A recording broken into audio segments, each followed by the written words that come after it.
Reason people love to hear we're Israelites, Christ is black, all these different things. But as soon as the commandments come out, everybody likes to run. That's the issue, because our people love to live in sin. And that's the reason we're in the decayed state we're in. Read that.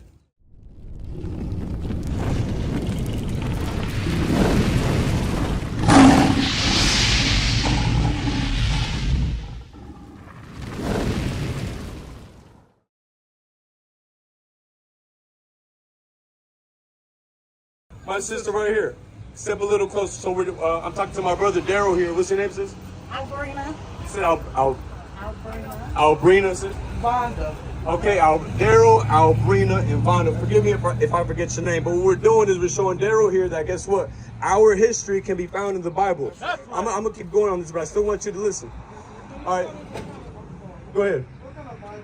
So we're reading the King James Version Bible.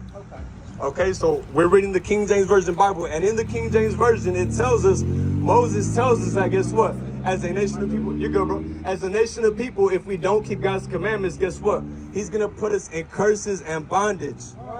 Guess what? We're still in slavery to this day. Though we don't have chains on our neck, guess what? We're still in slavery because we still have to pay taxes. We still have to serve another nation of people, and I'm going to show you that. Let's go back to Deuteronomy 28.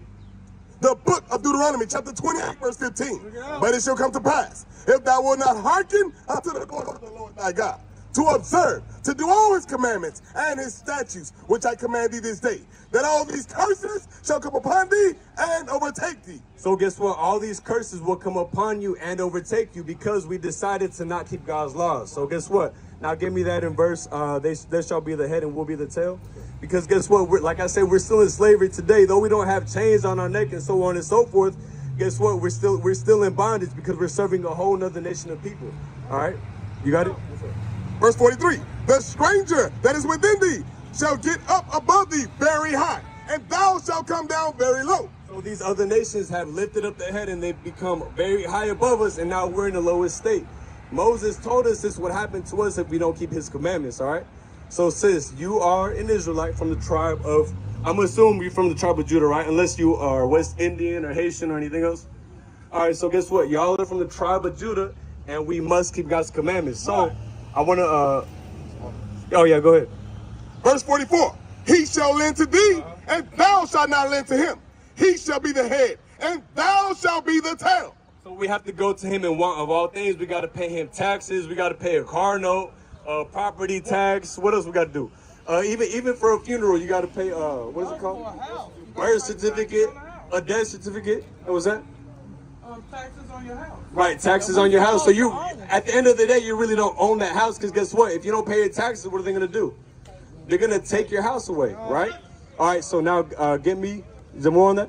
All right, finish that up. Verse 45. Moreover, all these curses shall come upon thee, and shall pursue thee, and overtake thee, till thou be destroyed. Until we be destroyed, and guess what? That happened. Now, I want to go into the commandments, because it seemed like you guys already have a little bit of knowledge, right? Okay, so let me ask you this. What color is Jesus Christ? He's black. All right, so y'all know y'all are Israelites. Christ is black. He's only coming for our people. So now what I want to ask you is are y'all keeping the commandments? Yeah. Okay, so give me some commandments. Thou shalt not lie. Hate, love thy neighbor, no adultery. Right. I'm stuck. No, you good. Now what if I told you there's more than just those 10 commandments? You know it is, right? Okay, so I want to get Deuteronomy 22 and 5. And guess what? Every time I want to give you a disclaimer. Give me that in Matthew 11 and 6 real quick. Matthew 11 and 6. Because guess what? For some reason, people love to hear we're Israelites, Christ is black, all these different things. But as soon as the commandments come out, everybody likes to run. That's the issue, because our people love to live in sin. And that's the reason we're in the decayed state we're in. Read that. The book of Matthew, chapter 11, verse 6. Blessed is he whoever shall not be offended in me. So that Christ said, blessed is who will not be offended in me. And a lot of offenses come because people, they'll learn a commandment. Like, for example, somebody might love to smoke weed. And they're like, oh, sure, if I gotta stop smoking weed to serve God. So then they get offended and leave. So I'm going to bring out a commandment to you, and I want you to apply it to your life. Deuteronomy 22 and 5. The book of Deuteronomy, chapter 22, verse 5.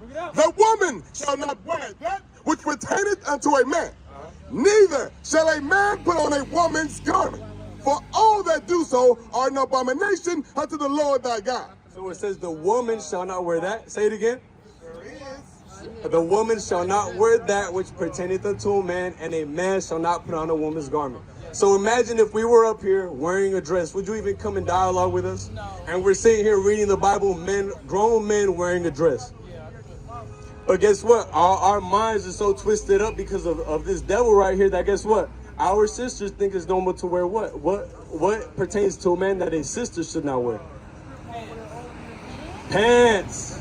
Pants. A woman is not supposed to wear pants. If you know history, it was a woman, her name was Amelia Bloomer. And that's where you get the term bloomers from, or women's pants, quote unquote. But pants were always for the men. You see that? So it says, the woman shall not wear that which pertaineth unto a man, which is pants. You see that? Read it one more time. The woman shall not wear that which pertaineth unto a man, neither shall a man put on a woman's garment. For all that do so are an abomination unto the Lord thy God. So the same way you look at us, like if we were wearing a dress, you look at us crazy, like it's an abomination. And guess what? Like I said earlier, our minds are so twisted up that we think, our sisters think it's normal to wear pants, but that's not normal. And I want you to think about this. A lot of times women wear what do you call them, leggings? Yeah. That's really underwear. So you're really walking around in your underwear. Right. You really should put a dress over that, all right? That's a commandment that our sisters must keep as Israelites.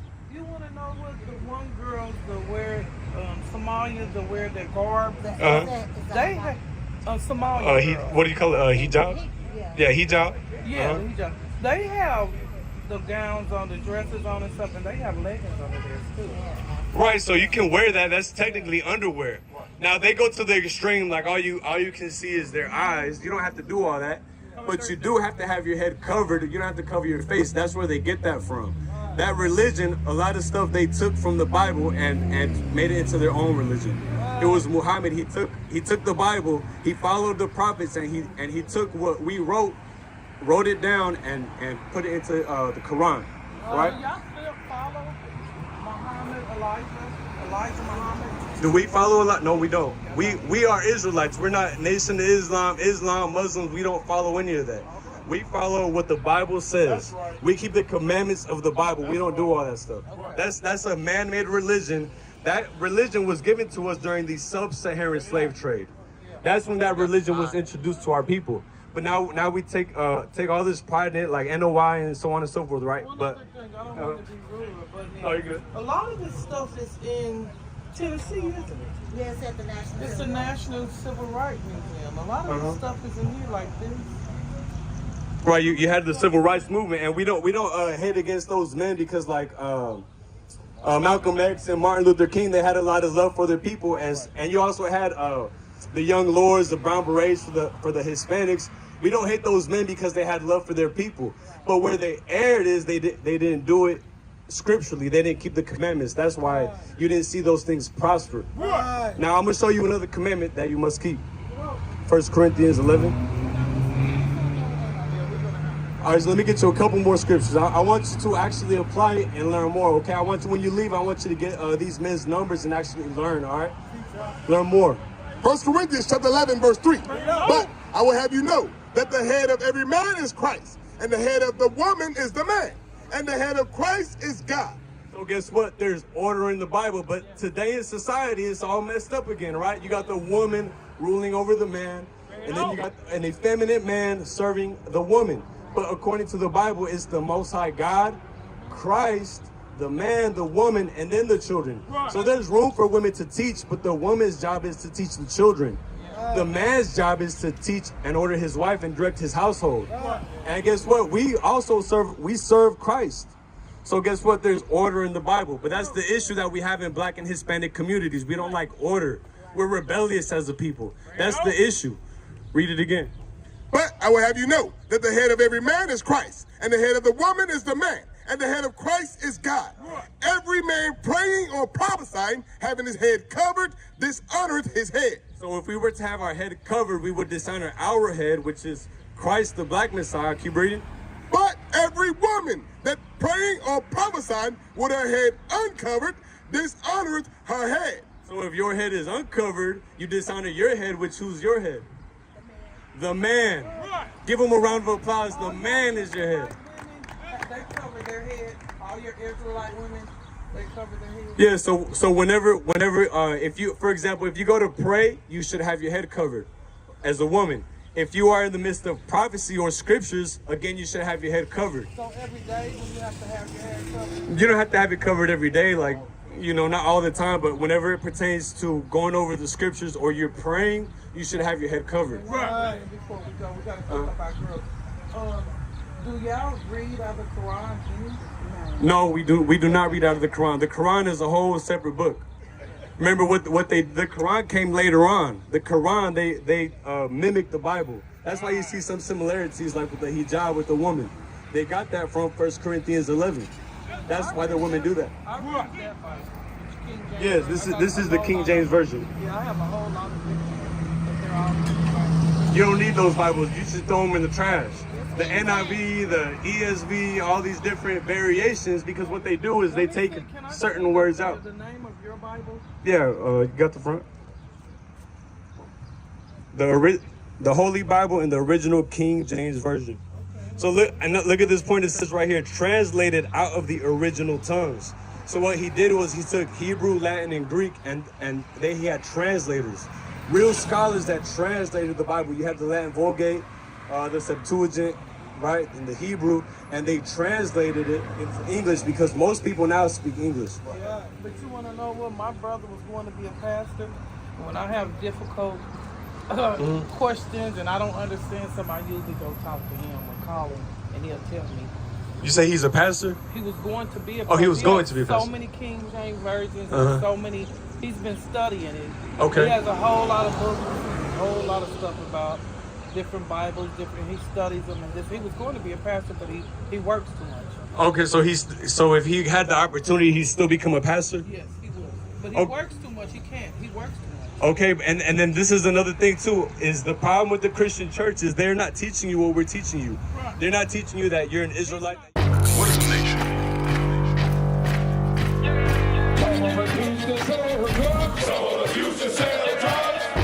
Nation is men leading by example.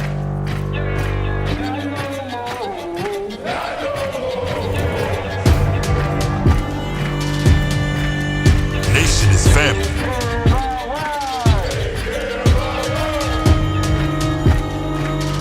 Nation is community. Nation is children with role models.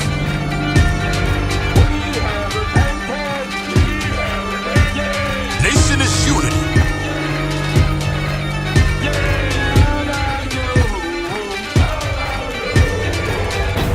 Nation is you.